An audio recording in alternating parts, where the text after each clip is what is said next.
पुण्यात कार चालकाचा निष्काळजीपणा, भयानक अपघातात 4 वर्षीय चिमुरड्याचा मृत्यू, 3 ते 4 जण गंभीर जखमी.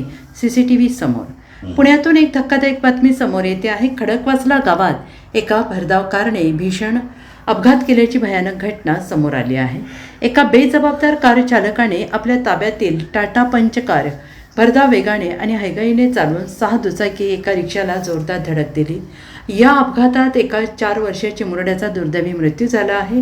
3 ते 4 जण गंभीर जखमी झाल्याची माहिती समोर येते. मिळालेल्या माहितीनुसार शनिवारी सायंकाळी 5:30 वाजण्याच्या सुमारास भयानक अपघात झाला.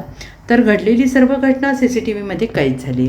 यशराज निलेश कांबळे असं अपघातात मृत्यू झालेल्या चिमुरड्याचं नाव आहे. घडलेल्या घटनेमुळे परिसरात संतापाचं वातावरण आहे.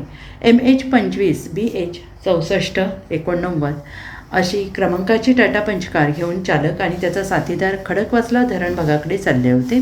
सायंकाळी 5:30च्या सुमारास चालकाचं कारवरील नियंत्रण तुटलं आणि त्याने रस्त्यावरील 6 दुचाकी आणि वाहनांना एका रिक्षाला धडक दिली. या वाहनांना धडक देऊन कार थेट रस्त्याच्या विरुद्ध बाजूच्या दुकानात घुसली. ही धडक एवढी भीषण होती की यामध्ये दुचाकी वाहनांचे आणि रिक्षाचे प्रचंड नुकसान झालं आहे. तसेच 3 ते 4 नागरिक गंभीर जखमी झाल्याची माहिती देखील समोर येते आहे. Bureau report SPN Marathi, Pune.